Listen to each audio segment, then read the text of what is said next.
Hello everyone, in this video I'm going to be showing you how to do a freeze frame TikTok. So I'm going to be showing you how to use freeze frame on TikTok app. So for this, as you can see, we're on the TikTok app. You're going to want to click discover at the bottom left hand corner, that icon there. Click that as I do.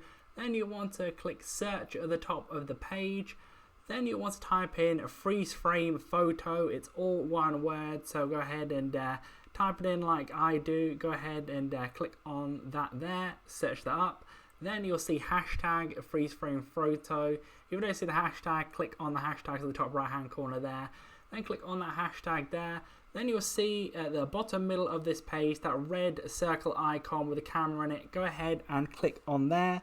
Then what you're going to want to do is go ahead and tap the screen. Then it will take like a freeze frame picture, and then you will click the video and then you do a video of it. That's how to do a freeze frame TikTok. So leave a like on the video if that did help you out. Subscribe for more videos like this. Click on screen to see my how-to videos on the TikTok app and other videos similar. But that's it for now. I'll see you in the next video.